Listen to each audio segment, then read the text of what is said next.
Lógicamente, la seguridad del paciente es eje de nuestras actuaciones, entonces las enfermeras tienen que estar preparadas para que detectar cualquier cosa que no se haya hecho bien, para que todas las fases del proceso se hagan bien y no llegue ningún error al paciente, ningún incidente ni le pase nada.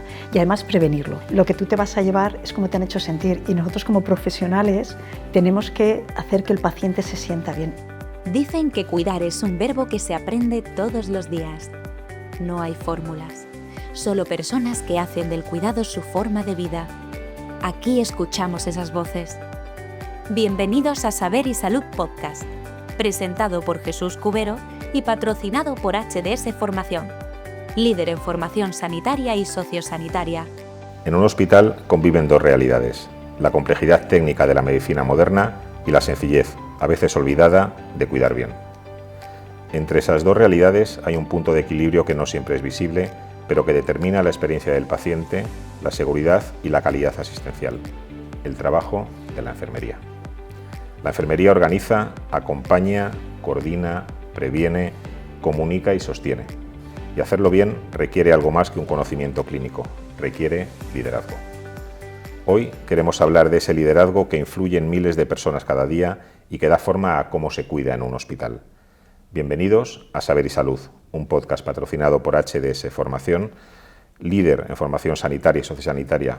Yo soy Jesús Cubero y es un honor estar aquí con ustedes. Y para hablar de este tema tan complejo y profundo, contamos con una voz clave del sector. Marilia Segarra, directora nacional de Enfermería de HM Hospitales, referente en gestión, liderazgo y desarrollo profesional enfermero. Buenos días, Marilia. Buenos días, Jesús, muchas gracias. Es un placer tenerte aquí con nosotros.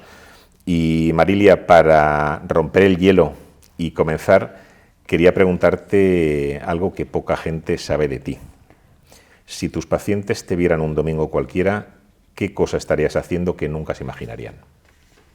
Si mis pacientes me vieran un domingo, ¿qué estaría haciendo?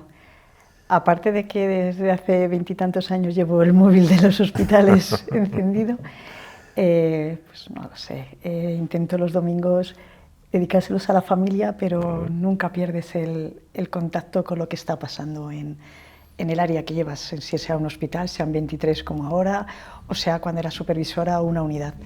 Ha sido difícil, desde el mundo de la gestión de enfermería es muy difícil desconectar un sábado o un domingo, y eso es una cosa que hay que aprender con los años, porque sobre todo para las supervisores que empiezan es muy complicado no querer estar conectada, pero es muy necesario desconectar. Entonces, un domingo lo que me gusta es cocinar y que vengan a comer a casa la familia y estar en familia. Eres buena anfitriona.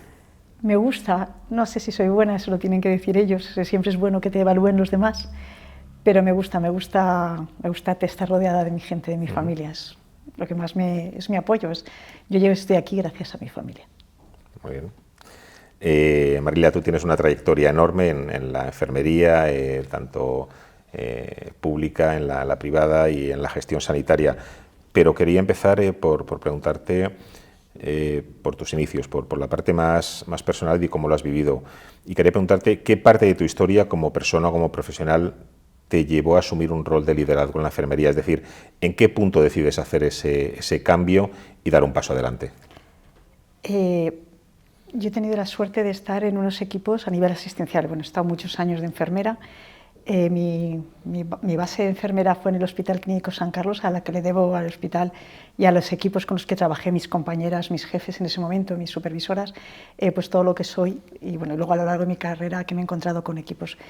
Pero estás de enfermera, estaba en una unidad de críticos, quirúrgicos, y es verdad que te gusta organizar. La supervisora te veía ese papel y te decía, ay Marilia, échame una mano, revísame esto, mira, me ayudas con esto. Entonces empieza a picarte el gusanillo de organizar, de liderar y de ver que puedes mejorar cosas. Con tu experiencia como enfermera, con lo que tú estás viendo en tu día a día, pues puedes proponer a la dirección, a tu supervisor en ese momento cosas nuevas y dices, bueno, igual que las propongo, ¿por qué no me presento a poder hacerlas yo? Y bueno, también es verdad que tuve a nivel personal un par de hitos importantes y decidí que era el momento, ya llevaba 12 años de enfermera asistencial y quería probar otra parte de la enfermería en que creía que podía aportar a los pacientes, no solo con el contacto directo, sino organizando para que nuestras enfermeras tengan todo lo necesario para que el paciente esté lo mejor cuidado. Y en ese momento dije, bueno, pues ahora es el momento, personalmente era un momento importante y tenía el apoyo de mis supervisores en ese momento que me dijeron que podía valer para ello.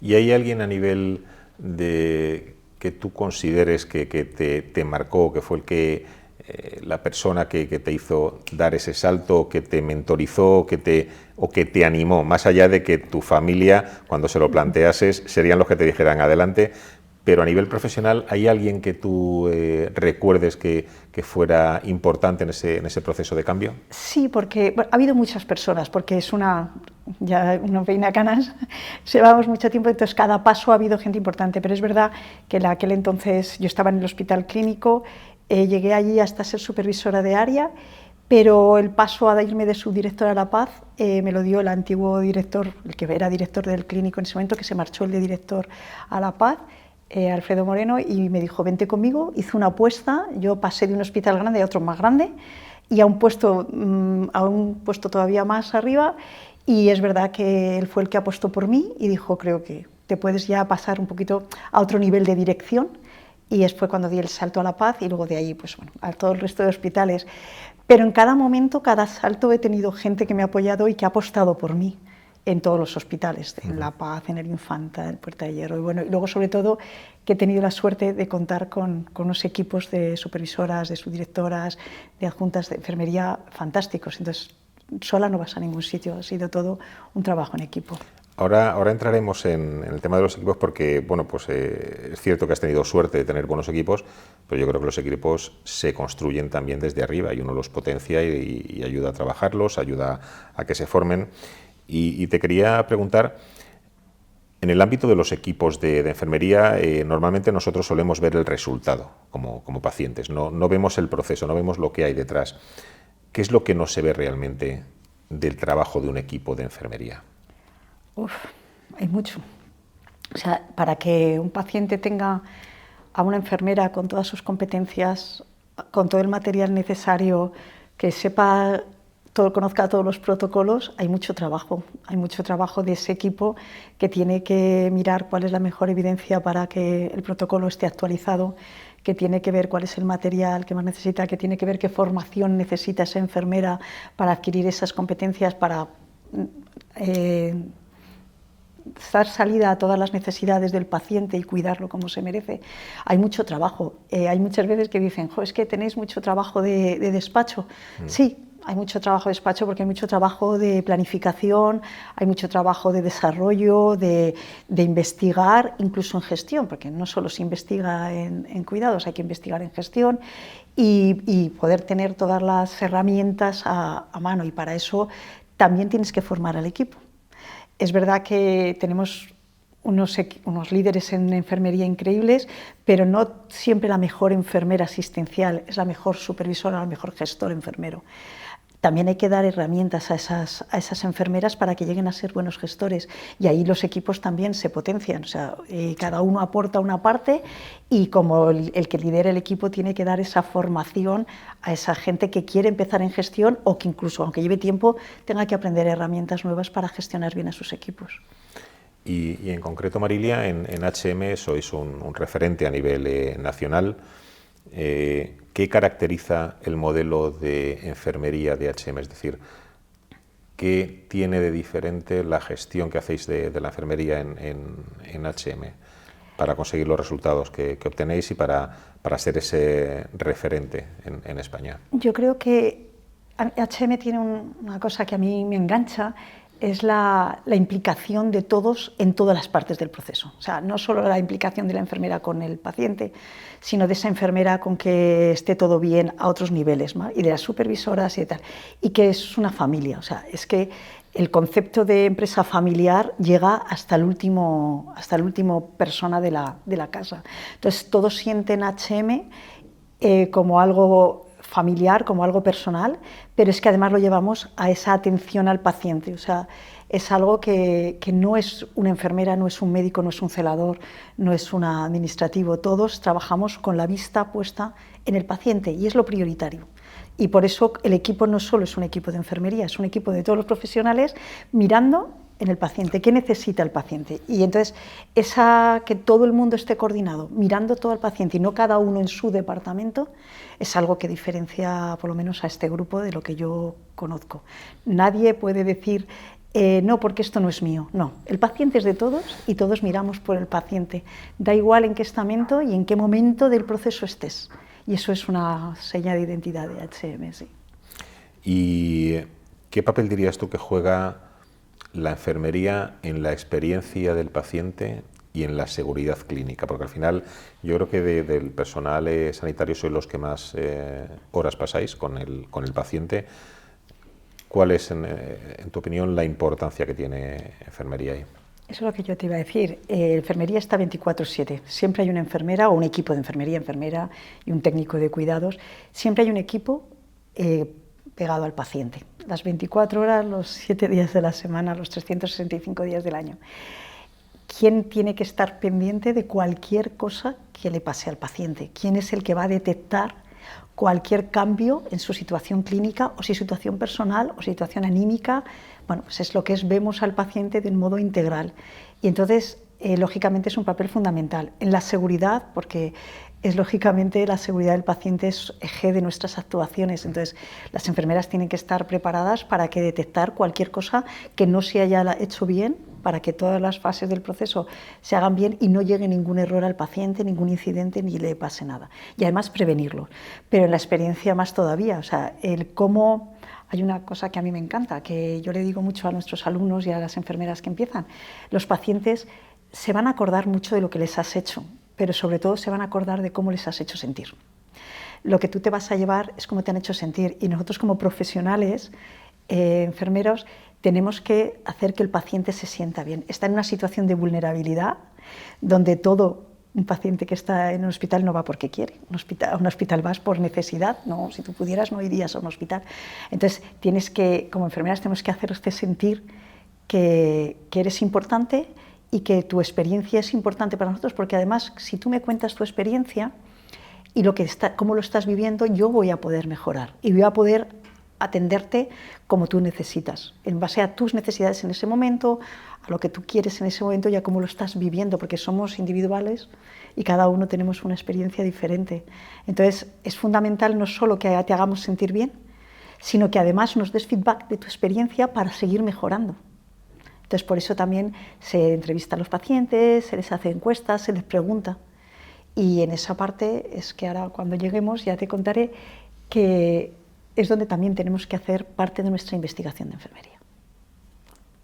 Conocer esos resultados y esa percepción del Eso paciente, totalmente de acuerdo. Cada vez más en nuestra sociedad vamos afrontando un envejecimiento de la población, cada vez tenemos más personas en situación de dependencia y cada vez es más necesaria la coordinación sociosanitaria.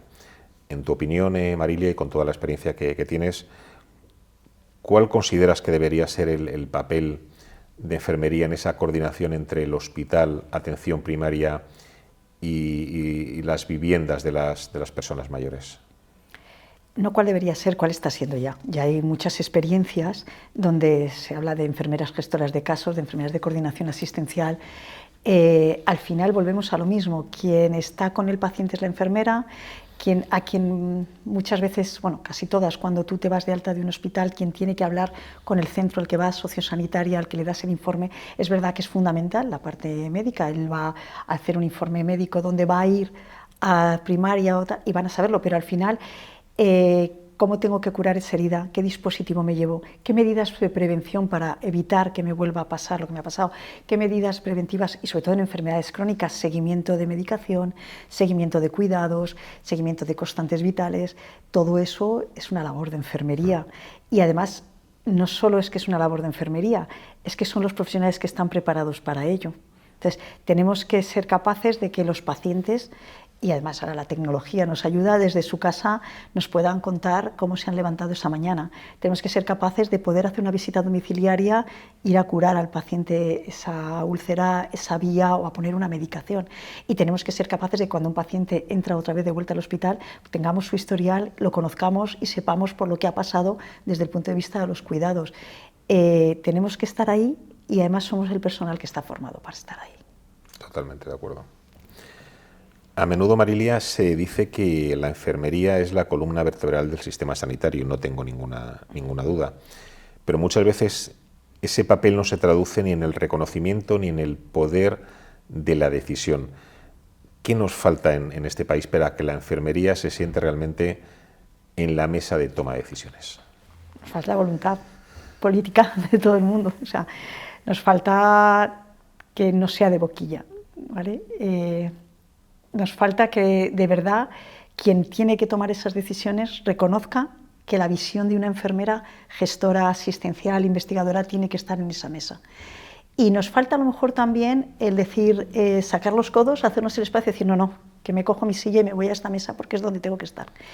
Y yo creo que ahí tienen mucho que decir pues, las enfermeras gestoras que están en puestos de alto nivel. Hemos tenido enfermeras gerentes de cuidados, como tenemos en Madrid, tenemos enfermeras que han sido consejeras de sanidad, que enfermeras que están en muchos puestos, tenemos enfermeras en el Congreso, tenemos enfermeras en puestos donde ahí hay que levantar la voz y decir, tenemos que estar no solo en la toma de decisiones en mi grupo, que yo estoy, y eso es verdad, que yo tengo un papel, que es verdad que sí que tengo ese reconocimiento en el grupo y se me llama y se me escucha y se tiene en cuenta las opiniones de enfermería, es un privilegio que tengo, pero creo que tenemos que estar no solo ahí a nivel de cada organización, sino a nivel del desarrollo de las políticas sanitarias, y ahí tiene que haber voluntad política, ¿vale? Y que esas enfermeras...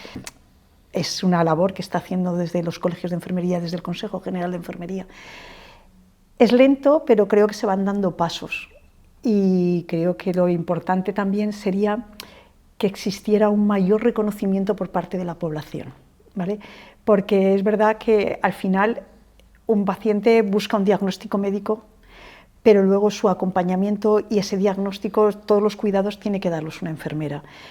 Que no solo es darle la mano al paciente, o sea, nosotros tenemos 4 años de carrera más 2 de especialidad, con unas bases teóricas muy importantes, con unas bases prácticas fundamentales, y ese papel de humanización es fundamental, pero tenemos una capacidad técnica impresionante, y yo creo que no hemos sido capaces todavía de venderlo, de que la población sean los que demanden que también tiene que estar una enfermera allí, en esa toma de decisiones. Interesante. Marilia, en un hospital los ritmos no son siempre los adecuados, no te permiten parar. Tú lo comentabas antes, que llega un fin de semana y estás colgada del teléfono, pero al mismo tiempo hablamos mucho del desgaste de los profesionales, y especialmente después de la pandemia. Fue una época muy, muy dura. Desde tu punto de vista, ¿qué actuaciones concretas crees que pueden marcar la diferencia en el bienestar de las enfermeras, y qué habilidades van a necesitar esas enfermeras en un futuro? Es verdad que es dura, o sea, el trabajo del día a día con un paciente es duro, o sea, tenemos una profesión que te desgasta mucho a nivel emocional, y hay que estar preparado para ello.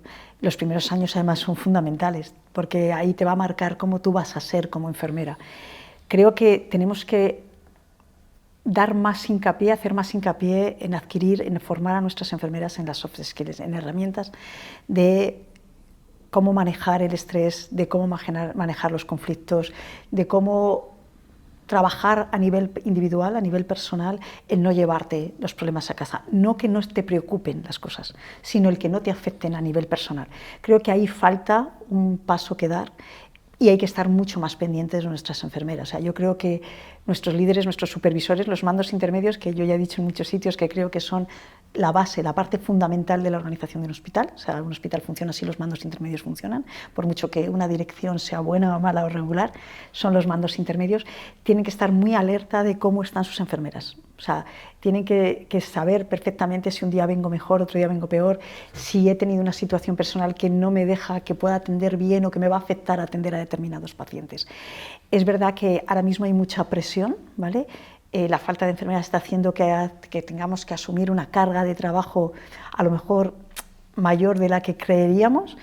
También es verdad que la sociedad cada vez demanda más, sí, ¿vale?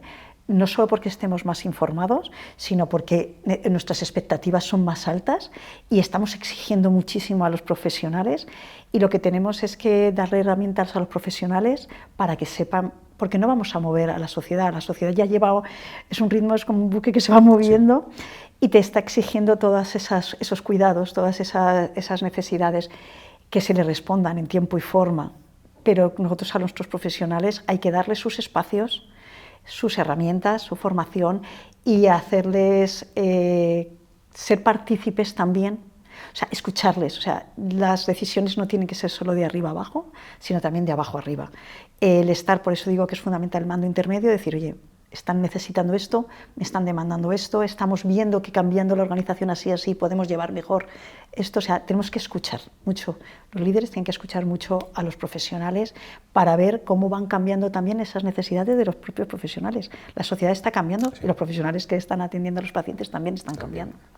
Y en HM me consta que lo hacéis, me consta que lo hacéis. Intentamos. Hablamos de investigación, Marilia. En HM estáis desarrollando una estrategia de investigación en enfermería con proyectos en áreas como heridas, accesos vasculares, cirugía remota, con una plataforma específica de apoyo a la investigación. ¿Nos puedes contar brevemente en qué consiste y qué se pretende alcanzar en HM con esta estrategia de impulso a la labor de investigación por parte de enfermería? Creo que cualquier profesional no avanza su profesión ni avanza su desarrollo personal si no investiga. O sea, o si no investiga o si no está en el mundo de la investigación. Yo no digo que todas las enfermeras tengan que investigar, pero sí que tienen que consumir investigación. O sea, tenemos que estar atentas a qué es lo último que hay una evidencia disponible para mejorar el cuidado de nuestros pacientes. Entonces, para poder llevar esas evidencias a la práctica diaria, yo creo que el grupo necesitaba tener una plataforma de investigación donde las enfermeras digan qué se necesita investigar y se realicen esas investigaciones. Hace ya 3 años se montó la plataforma de investigación de enfermería para que, con una idea de potenciar la formación en investigación de las enfermeras, de formar a las enfermeras en investigación y de hacer también que las enfermeras sean doctoras. ¿Pero por qué queremos que las enfermeras sean doctoras? Para que una parte importante de su desarrollo sea investigar. El investigar hace que nuestra profesión se desarrolle, pero también hace que los cuidados que damos sean mejores. Entonces, tenemos que mejorar nuestros cuidados, tenemos que desarrollar a nuestros profesionales y tenemos que mejorar como profesión también, no solo en el cuidado individual, Marilia, Jesús, sino como profesión ir avanzando. Y eso solo se puede hacer desde el desarrollo de la investigación. ¿Qué pasa? Que en HM tenemos la suerte de que tenemos el apoyo de la alta dirección apostado de la propiedad por decir, no, es fundamental que las enfermeras investiguen. Se creó la plataforma, además nos presentamos como grupo, con todos los hospitales, al proyecto Nursing Research Challenge, que fuimos seleccionados, creo que fuimos la primera que éramos como grupo entero, no como hospital individual, que nos ha hecho comprometernos a una serie de pasos durante 4 años que nos van evaluando, y eso nos obliga a seguir una ruta.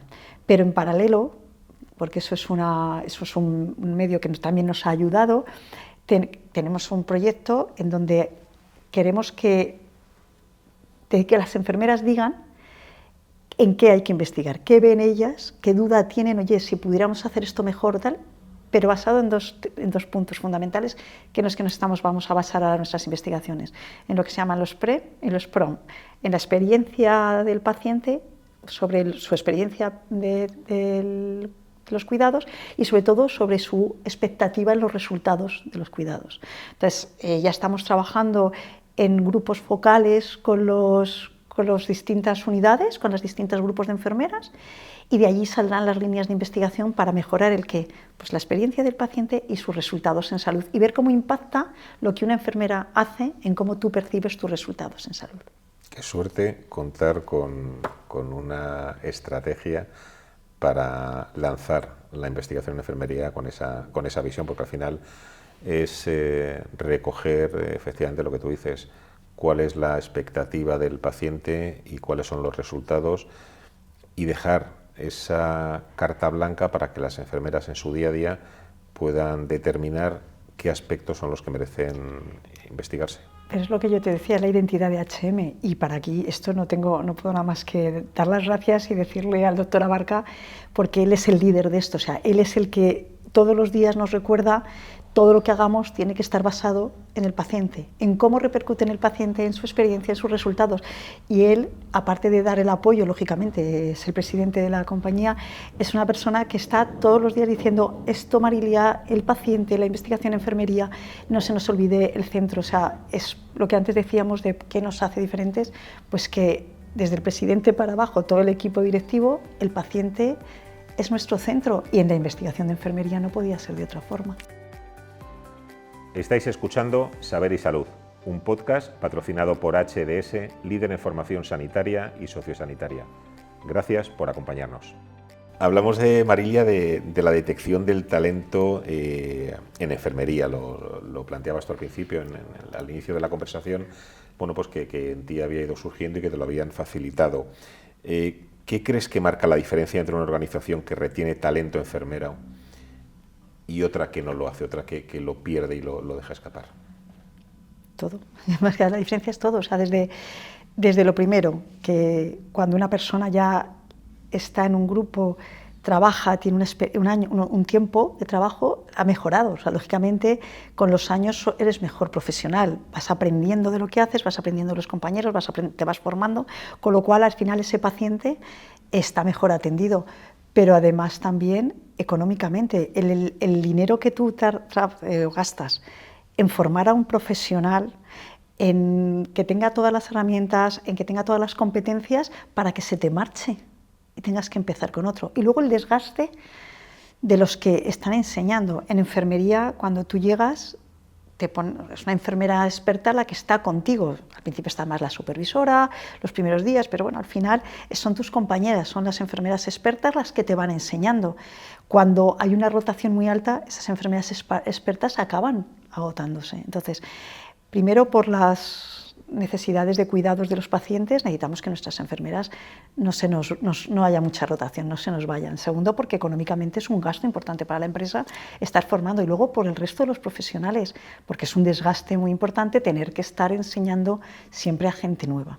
Entonces, creo que la estrategia de retención tiene que ser una de las prioritarias, y lo es, de hecho, en las organizaciones sanitarias. Y cada vez más con la escasez de enfermería que tenemos en este país. En un lenguaje muy de la calle que los oyentes lo puedan entender de una forma muy sencilla, ¿qué es una escuela de pacientes y qué hacéis en una escuela de pacientes? Una escuela de pacientes es un espacio donde pacientes que ya han pasado por una experiencia le cuentan a otros pacientes cómo es la experiencia, les enseñan, les educan, educación en salud, y les ayudan en el acompañamiento. Es verdad que todo eso está coordinado por personal sanitario, pero es fundamental porque hay veces que tú como paciente, la experiencia de otra persona te aporta más. Es lo que yo muchas veces decimos, se aprende muchas veces por imitación, como aprenden los niños, por lo que han hecho otros. Yo he tenido una experiencia personal, ¿vale?, con una niña prematura, y no es lo mismo cuando yo se lo contaba, porque yo asumí un poco ese rol en unos momentos, en un puesto que tuve, decir, esta paciente que ha tenido una niña prematura, yo voy y le explico cómo me ha pasado allí, cómo lo he vivido yo, por qué hago esto, por qué no he hecho esto, pero además con fundamentos. O sea, esos pacientes que son formadores, educadores, acompañan a otros pacientes en esas escuelas, saben muy bien de lo que hablan, o sea, tienen también sus fundamentos teóricos, prácticos, ya han vivido esa experiencia. Entonces, eso ayuda mucho a los demás. O sea, el que alguien que lo ha pasado te diga lo que puedes pasar, por qué etapas vas a pasar y te ayude con los tratamientos, los seguimientos, con lo que vas a vivir a nivel emocional, creo que es muy importante y por eso cada vez hay más escuelas de pacientes y es una estrategia que está funcionando ya en muchos hospitales.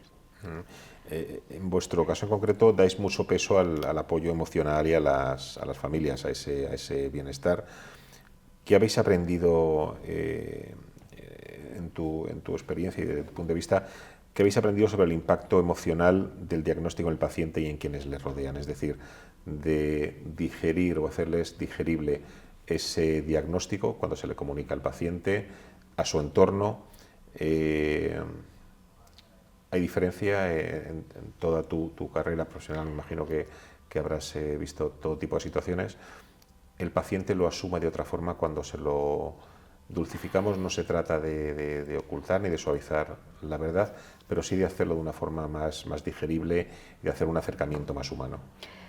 Yo creo que esto es lo que te decía, yo creo que ya los equipos, desde el médico que da el diagnóstico hasta luego la enfermera a la que le preguntan las dudas o la auxiliar que pasa por ahí, la técnico de cuidados que pasa por ahí, ya todos estamos muy concienciados de cómo hay que hacer las cosas.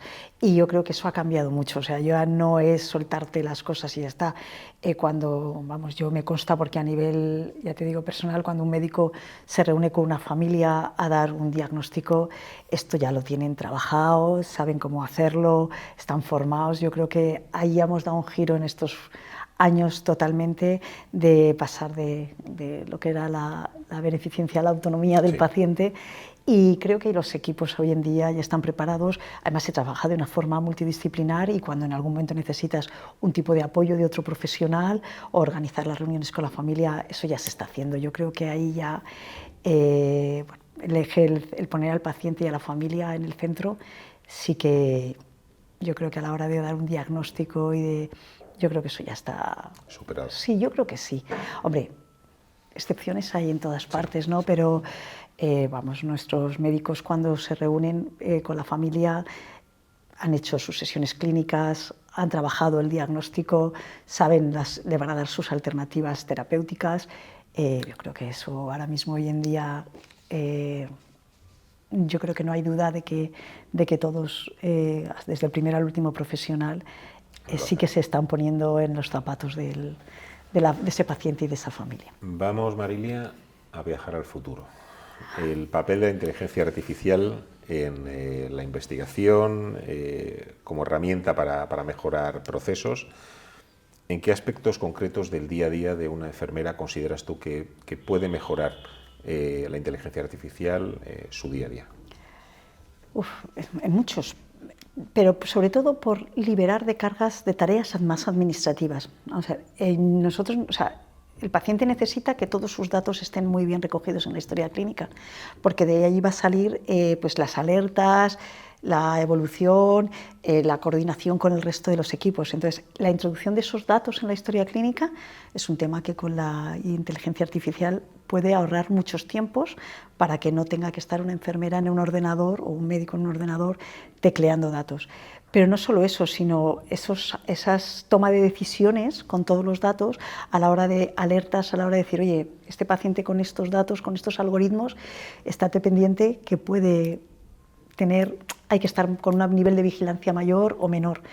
Y luego, aparte de todo lo que es la tecnología de lo que hablábamos antes, la atención a domicilio, a larga distancia, yo creo que la inteligencia artificial ha venido para quedarse, pero hay que ponerle la inteligencia humana para saber dónde aplicarla. No podemos aplicarla a todo. ¿Para qué? O sea, hay que decir, vamos a hacerla eficiente. Yo ahora mismo necesito que las enfermeras gasten menos tiempo en tareas administrativas. Pongámoslos allí, porque el resto sí que quiero que sigan yendo cuanto más tiempo a la habitación del paciente, cuanto más tiempo a hablar con él, cuanto más tiempo a investigar. Entonces, yo ahora mismo priorizaría en quitar toda esa tarea administrativa para dejar tiempo de trato directo con el paciente. Y hablabas ahora mismo de obtención de datos. Yo soy testigo, lo he sido en primera persona, de los ímprobos esfuerzos del doctor Abarca, el presidente del grupo HM Hospitales, por conseguir esa historia única, tanto del sistema privado, del sistema público, y que además esté implantada en todas las comunidades autónomas y que además sea accesible también para las residencias de personas mayores. ¿Tú crees que llegaremos a verlo? Pues si no aprovechamos el momento ahora, con las herramientas que nos están poniendo encima, con todo este tema de la inteligencia artificial, no sé cuándo lo vamos a hacer, pero es que creo que es fundamental. O sea, que tú vayas a un hospital y te pregunten y tengan que estar tiempo de médico, de enfermera, de administrativo registrando todo. Que te tengas que ir al centro de salud y otra vez te lo tengan. Que decidas irte a un hospital privado a hacer y otra vez todo. O sea, y además, sobre todo, porque pierdes tiempo de diagnóstico. Pierdes tiempo en prevenir, porque si tú tienes todo, es lo que decía, la inteligencia artificial nos tiene que ayudar a prevenir, que nos salte decir, oye, este paciente no hace tanto tiempo que no ha pasado esto, o con estos datos que tengo está en riesgo de... O sea, estamos perdiendo oportunidades de que la población no empeore, o sea, de que no enferme. Y sobre todo, es que no puede ser que yo tenga que volver a realizarte una resonancia, que tenga que volver a realizarte un electro cuando hace un día te lo hicieron en otro centro. Es un coste económico muy alto y además un coste de oportunidad para mejora de la salud de la población, ¿eh? Totalmente, totalmente. Yo creo que es impensable que hoy en España sigamos teniendo historias clínicas compartimentadas, que no sean interoperables entre sistema público, sistema privado. Al final estamos hablando de la salud de los pacientes y eso no entiende ni de ideología política ni de territorialidad. Y es algo que tenemos que mejorar. Totalmente de acuerdo. Y para ir finalizando esta entrevista, Marilia, quiero hacerte 2 preguntas para que las respondas desde el corazón. Bueno. En tu trayectoria, ¿hay alguna decisión difícil que hayas tomado y que hoy estés agradecida de haber tomado? Sí, realmente sí. Hay veces que tomas decisiones difíciles, pero al final lo que tienes que estar es tranquila con la que has tomado. La que has tomado es la que tenías que tomar y nunca sabes lo que hubiera pasado si no lo hubieras hecho. Lo que importante es que en esas decisiones difíciles me han llevado a conocer gente fantástica, a aprender muchísimo y a pensar que sigo intentando hacer lo mejor posible por mi profesión, por mis profesionales y por los pacientes. Y por último, nos están escuchando estudiantes de enfermería que empiezan con mucha ilusión, pero también profesionales bastante cansados, quemados por procesos personales, por procesos profesionales. Como referente indiscutible que tú eres del sector, ¿qué mensaje te gustaría dejarles a unos, a los que comienzan, y a otros, a los que llevan ya bastante tiempo en la profesión? A los que empiezan, que además se lo digo en clase, aprender de los mejores y hacer las cosas como os gustaría que os las hicieran a vosotros, ¿vale? Creo que es importante que sigan, que no dejen de estudiar nunca, que sigan avanzando en la profesión, que no crean que porque han acabado la carrera y empiezan a trabajar ya han terminado de trabajar y de estudiar a nivel personal, individual, a desarrollarse, a seguir investigando y sobre todo que no pierdan nunca el eje de ponerse en los zapatos del paciente y de esa familia. Y a la gente que ya llevamos mucho tiempo, que todas las noches desconectemos, que hagamos como hacía Dumbledore en Harry Potter, que saquemos las metamos todos nuestros pensamientos, que nos reseteemos todos los días y que no se nos olvide cuando nos levantamos por la mañana porque somos enfermeras y que hay alguien que nos necesite, que tenemos que dar todo lo mejor de nosotros para que esa persona tenga lo mejor de nosotros, de la profesión y del sistema. Marilia, muchísimas gracias por inaugurar este podcast y por todo lo que hemos podido compartir aquí en esta conversación, tanto en el ámbito asistencial como en el de la gestión. La verdad que ha sido un verdadero lujo tenerte entre nosotros y muchísimas gracias. Muchísimas gracias a vosotros por escuchar a la enfermería, por reconocer el papel que tenemos y por este apoyo, porque al final esto, visibilizar la enfermería, es un apoyo muy importante para las enfermeras. Gracias. Pues muchas gracias por acompañarnos hasta aquí. Esto es Saber y Salud Podcast. Si te ha gustado este episodio, puedes seguir todas las novedades y próximos contenidos a través de nuestra web, saberysaludpodcast.com, nuestro canal de YouTube o nuestro LinkedIn Saber y Salud Podcast. Hasta pronto.